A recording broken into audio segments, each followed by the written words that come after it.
2 days. That's all that stood between me and the keys to my dream home. Contracts nearly signed, surveys done, money spent.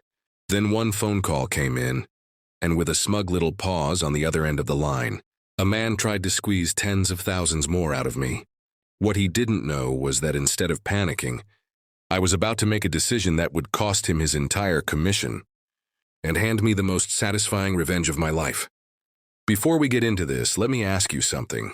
Have you ever been this close to something you wanted, only for someone greedy to try and take advantage of you at the last second? If that kind of injustice boils your blood, hit that like button, subscribe to the channel, and buckle up. Because this story proves that sometimes the calmest response delivers the most brutal payback. About 22 years ago, I wasn't chasing luxury. I wasn't dreaming of marble countertops or fancy neighborhoods. What I wanted was something quieter, older, honest. I was standing in front of a tired old farmhouse that had been sitting on the market for nearly 2 years. And while most people saw a lost cause, I saw potential. The paint was peeling. The roof sagged just enough to make inspectors frown. The land was overgrown, wild, almost forgotten. But to me, it felt right. The kind of place where hard work could actually mean something. I already knew it would take years of repairs. Cold mornings, empty pockets, and more effort than most people would tolerate. And I was fine with that. I wanted to earn it. So I made an offer, a fair one, not insulting, not desperate, just honest. The sellers accepted. From that moment on, everything moved smoothly, almost too smoothly. Surveys were ordered, inspections completed, solicitors were involved. Money was already flowing out of my account. That slow bleed that comes with paperwork, reports, and professional fees. But I didn't mind. Every payment felt like a step closer to the life I was building. The estate agent, though, he was a particular type of person. The kind who smiled with his mouth but never with his eyes. Always polished, always confident, always sounding like he was doing everyone a favor just by picking up the phone. At first, I ignored the small red flags, the subtle condescension. The way he talked just a little too fast when money came up. I told myself I was being paranoid. 48 hours. That's how close we were. 2 days from exchanging contracts. 2 days from locking everything in. 2 days from the relief of knowing no one could mess with the deal anymore. Then my phone rang. I remember exactly where I was when I answered it. Standing in my kitchen, paperwork spread across the table, mentally planning the first repairs. I'd start on once the place was officially mine. The agent's name flashed on the screen, and for a split second I smiled. I thought this was it. Final confirmation, congratulations. Instead, his voice came through syrupy sweet, dragged out, almost theatrical. Well, there's been a development. My stomach tightened. He told me another buyer had suddenly appeared, after 2 years of silence, after weeks of progress, after surveys, inspections, and commitments. This mysterious buyer had supposedly offered £30,000. More than my agreed price. 30,000. He paused after saying it, letting the number hang in the air, heavy and deliberate. Then came the part that made my blood cool instead of boil. But don't worry, he said, almost chuckling. The sellers really like you. They'd prefer to sell to you. So if you can just go 5,000 above that new offer, I'm confident we can make this happen. In that moment, everything slowed down. I didn't shout. I didn't swear. My hands didn't shake. Instead, a very clear thought settled into my mind, calm and sharp like glass. This man thinks I'm a fool. I could almost see it. The calculation behind his eyes, the increased commission, the way he assumed panic would make me cave, that I'd be so afraid of losing the house, that I'd throw more money at the deal, without question. But my parents didn't raise me that way. I knew exactly what was happening. I knew the timing was suspicious. I knew how convenient this new buyer appeared. And more than anything, I knew I was being played. And I hate being played. As he waited for my response, probably expecting desperation or negotiation, I felt something else instead. A quiet resolve forming in my chest. 'Cause right then, I realized something important. I didn't just want the house. I wanted my dignity. And if protecting that meant walking away from weeks of work and financial loss, so be it. So I took a breath and made a decision that would change everything. I stayed silent for a moment after he finished speaking, not because I was confused, and not because I was scared, but because I wanted to hear what greed sounded like when it thought it had the upper hand. On the other end of the line, the estate agent filled the silence with a soft, practiced laugh.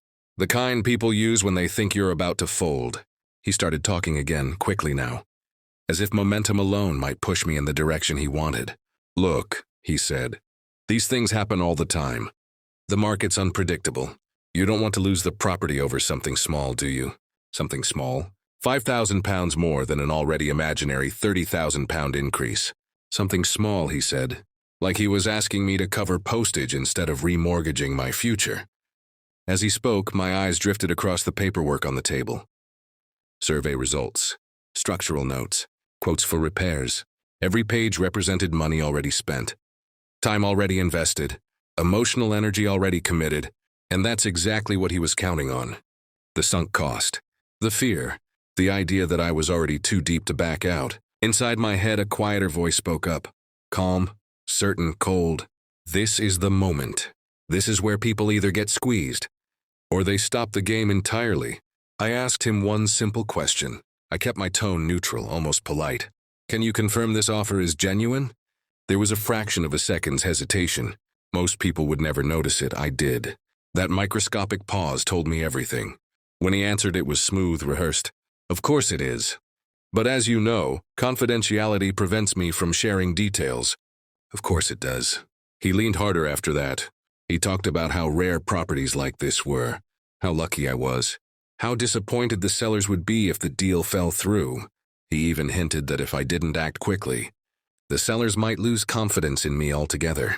That was the moment I felt something shift inside my chest. Not anger, disappointment. The kind you feel when someone shows you exactly who they are. And it's worse than you expected. I realized he wasn't negotiating for the sellers. He wasn't protecting anyone's interests except his own. To him, I wasn't a person trying to build a life. I was a commission percentage with legs. I thought about my parents, about the lessons that stuck, about how they always said that the moment you allow someone to bully you financially, they'll do it again and again, every time they smell weakness. And standing there, phone pressed to my ear, I knew one thing for certain. If I gave in now, I'd hate myself every time I walked through that farmhouse door. So I interrupted him. Advise the sellers to take the higher offer, I said. He stopped mid-sentence. I'm withdrawing my offer. Effective immediately. There it was, the line he wasn't prepared for. For the first time since the call began, he didn't have an answer ready. The confident tone cracked, just slightly, enough for me to hear it. Now hold on, he said quickly. There's no need to rush into anything. We can talk this through. But I was done talking. I told him I'd eat the cost of the surveys, that I'd accept the loss. Because no house, no matter how perfect, was worth being deliberately manipulated. And as I said it, something unexpected happened. I felt relief. The pressure he'd been applying vanished instantly. The weight lifted. It was like stepping out of a room that had been slowly filling with smoke. Yes, I was losing money. Yes, it hurt. But it hurt less than being treated like an idiot. He tried one last angle. Guilt. The sellers will be devastated, he said. Then they should be told the truth, I replied. We ended the call shortly after that. No shouting, no threats. Just a clean break. I set the phone down and stood there in silence, staring at the wall, listening to my own heartbeat slow back to normal. That should have been the end of it, and for a while it was. Weeks passed. Then months. I moved on with my life, assumed the farmhouse would eventually sell to someone else, and chalked the whole experience up as an expensive lesson. Occasionally, I wondered if I'd overreacted, if maybe, just maybe, the offer had been real. But deep down, I knew better. Then, about 3 months later, something happened that made my jaw tighten and my hands curl into fists all over again. I ran into the sellers, by pure chance in town, a casual encounter, smiles, polite small talk. And then one of them said something that made my stomach drop. We heard you'd been ill, they said gently. We were so sorry. We hope you're feeling better now. Ill. That word echoed in my head like a gunshot. I asked them what they meant. They looked genuinely concerned as they explained that the estate agent had told them I'd withdrawn because of a sudden illness, that my health had forced me to back out, that it was unfortunate but unavoidable. In that moment, the full scale of the manipulation hit me. He hadn't just tried to squeeze me. He'd lied to cover his tracks. And suddenly, I realized something far more important than a lost house or wasted money. The sellers had never known the truth. And that realization, that was the spark. When the seller finished that sentence, the world around me seemed to dull for a moment. The sounds of the street faded into background noise. Cars passed. People laughed somewhere nearby.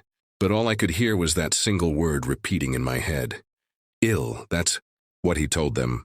Not that I'd been pushed out. Not that the deal had been poisoned at the last. Second, no.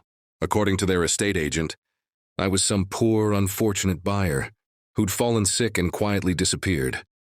I felt my jaw tighten as I forced a polite smile. Because these people weren't the villains. They looked genuinely sympathetic, genuinely concerned, and that somehow made it worse. The lie hadn't just been convenient. It had been calculated, clean, designed to protect one person only. For a few seconds, I seriously considered doing the easy thing, nodding, letting the story stand, making some vague comment about feeling better now and moving on with my day. That would have been the polite option, the socially acceptable one. But as I stood there, looking at the couple who'd trusted a professional to handle the biggest sale of their lives, something inside me refused to stay quiet. My chest felt tight, not with anger exactly, but with that familiar pressure that comes when you realize silence would make you complicit. So instead of nodding, I took a breath and told them the truth. I watched their expressions change as I spoke. At first confusion, then surprise, then disbelief. I explained everything. The timing of the sudden new buyer, the £30,000 jump that appeared out of nowhere, after 2 years of zero interest. The suggestion that if I simply added 5,000 more, everything would magically work out. I told them I'd been 48 hours from exchanging contracts, that surveys had been done, money spent, commitments made, and that I hadn't withdrawn because I was ill. I'd withdrawn because I refused to be manipulated into inflating someone else's commission. They didn't interrupt me. They just listened. The husband frowned, deep lines forming on his forehead. The wife shook her head slowly, as if replaying past conversations in her mind, noticing details she'd ignored before. When I finished, there was a brief silence, heavy and uncomfortable. Then the husband spoke. "That explains a lot," he said quietly. He told me that after I'd withdrawn, the estate agent had been strangely evasive, that the supposed higher offer never progressed. That weeks passed, then months, and the property was still sitting there, unsold, exactly where it had been before I came along. No viewings, no serious interest, nothing, and suddenly, the pieces fit together in a way that made them both look more irritated than surprised. The wife sighed and said something that stuck with me. "We trusted him," she said. "We assumed he was acting in our best interest." That sentence carried weight, because that's what made the whole thing so ugly. The betrayal hadn't just been aimed at me. It had cut both ways. The agent hadn't just risked my money and time. He'd risked their sale, their future plans, their trust. We stood there talking far longer than any of us probably intended. People passed by, glanced at us, moved on. Time slipped without any of us noticing. And somewhere in that conversation, something shifted. The frustration turned into possibility. The husband looked at me and asked a question that made my pulse quicken. "If we pulled it off the market, would you still be interested?" I didn't answer immediately. Not because I wasn't interested, but because I suddenly understood the implications. No agent, no middleman, no commission. Just two parties who already had paperwork, surveys, and a previously agreed price. Private sale, clean, simple, honest. "I still have all the surveys," I said carefully. "All the reports. Nothing's changed on my end." They exchanged a look, the kind couples share when they're silently confirming what they're both already thinking. "Then there's no reason we can't do this ourselves," the wife said. In that moment, I felt something close to disbelief. Not excitement yet. Cautious hope, the kind that stays small until it knows it's safe. We talked logistics, solicitors, timelines, how quickly things could move if everyone stayed transparent. It wasn't rushed. It wasn't emotional. It was practical. And that was what made it powerful. When we eventually parted ways, nothing was signed. Nothing was official. But something had changed fundamentally. I walked away knowing the estate agent's lie had come back to haunt him. Not because of revenge, but because truth has a way of resurfacing when greed overplays its hand. That evening, as I sat at home, I thought about how close this story had come to ending very differently. If I'd stayed quiet, if I'd accepted the lie, if I'd chosen convenience over honesty, none of this would have happened. The house would still be unsold, the sellers would still be confused, and the agent would still be waiting for a commission he didn't deserve. Instead, the game had shifted, and the man who thought he was untouchable had no idea what was coming next.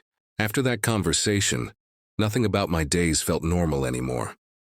Outwardly, life went on exactly the same. I woke up, went to work, handled responsibilities, spoke to people, laughed when appropriate. But underneath all of that, my mind was constantly replaying one thought. This is actually happening, not in some dramatic, explosive way, but slowly, quietly, like pieces of a puzzle sliding into place without anyone making a sound. And the more I thought about it, the more I realized how fitting that was. The man who tried to squeeze me had done it quietly, casually, with a polite tone and a fake concern for everyone involved. So the consequences for him wouldn't arrive with shouting or confrontation either. They'd arrive in silence. The first step was solicitors. I contacted mine and explained the situation carefully, leaving emotion out of it. Private sale. Previous surveys completed. Sellers already known. No agent involved. There was a brief pause on the line before my solicitor said something that made me smile. "That's entirely legal," he said. "And frankly, it's cleaner than most transactions." Cleaner. That word stuck with me, because that's exactly what this felt like. Removing contamination. The sellers did the same on their end. Their solicitor confirmed that once the property was formally withdrawn from the market, the estate agent had no claim, no exclusivity clause, no commission, nothing. The agent had assumed control without securing protection. Greed had made him sloppy. We didn't tell him anything. That part was important. No warnings, no hints. No dramatic final phone call. The property simply disappeared from listings. Viewings stopped. Calls went unanswered. To the agent, it must have looked like the house had slipped into some administrative limbo. And for the first time, he wasn't controlling the narrative. Emails went back and forth between solicitors. Dates were proposed. Paperwork dusted off and reused. Surveys that had once felt like sunk costs suddenly became assets again. Every document I'd paid for months earlier now worked in my favor. Every pound I thought I'd lost quietly returned its value. There was a strange intimacy to the process. Without a middleman, conversations were direct, honest. If there was a concern, it was raised plainly. If something needed adjusting, it was discussed openly. No sales language, no artificial urgency, no pressure. It felt less like a transaction and more like two parties, finally allowed to speak without interference. One evening, while reviewing documents at my kitchen table, I realized something that made me laugh under my breath. The agent had tried to increase his commission by inflating the price, and because of that, he was about to lose it entirely. Not reduced, not negotiated, erased. The irony was so clean it almost felt scripted.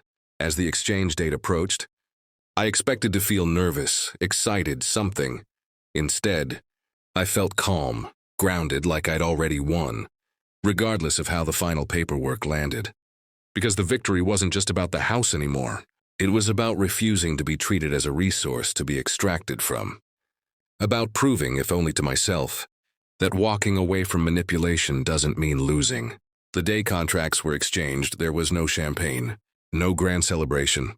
I received a phone call from my solicitor, confirming it was done, simple, professional, final.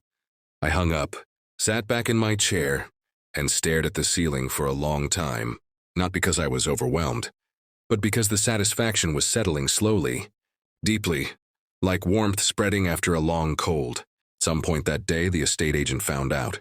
I don't know exactly when or how. Maybe a missed commission report. Maybe an angry internal email. Maybe he tried to chase an update and hit a wall of silence. I wasn't there to see his reaction, and honestly, that made it better, because whatever expression crossed his face, whatever realization dawned on him, it happened without my involvement. No gloating, no confrontation, just consequence. Weeks later, as I walked the land that was now legally mine, boots sinking into soft soil, wind cutting across open fields.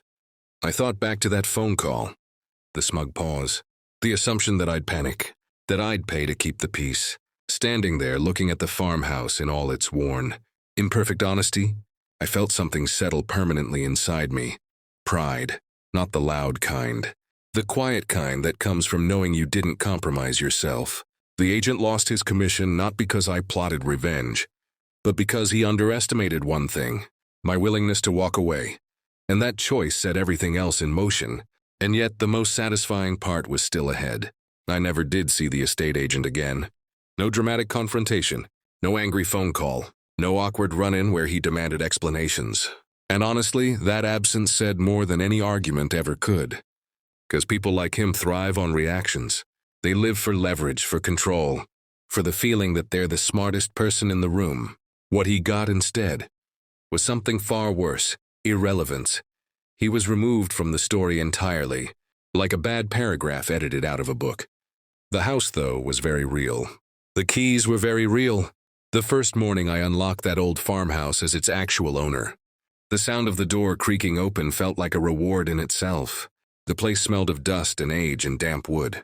Sunlight filtered through grimy windows, cutting long beams across rooms that hadn't been loved properly in years. Most people would have seen work, problems, expense. I saw proof. Proof that standing your ground doesn't mean you lose. Sometimes it means you win more than you expected.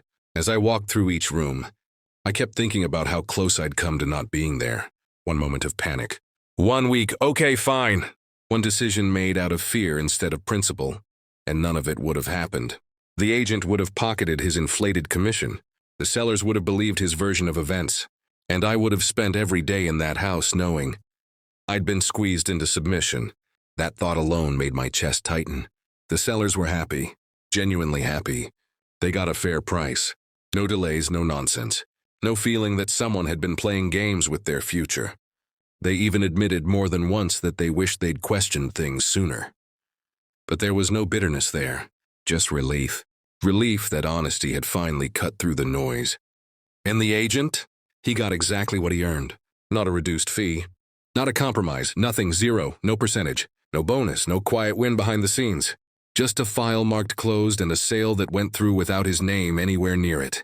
For someone who tried to squeeze an extra £35,000 out of thin air. Losing the entire commission felt like karma with perfect timing. Was it petty? Maybe, from a certain angle. But here's the thing people don't like to admit. There's a difference between revenge and consequences. I didn't set out to ruin him. I didn't threaten, scheme, or manipulate. I simply refused to participate in being exploited. Everything that followed happened because he assumed I wouldn't walk away. Because he believed pressure always works. Because he thought everyone has a price. He was wrong.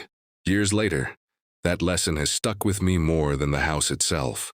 Whenever someone tries to rush me, corner me, or make me feel like I'll lose everything if I don't agree right now, I remember that phone call. The pause. The fake concern. And I remember how powerful it felt to say no. Not loudly, not dramatically, just firmly. So if you take anything from this story, let it be this.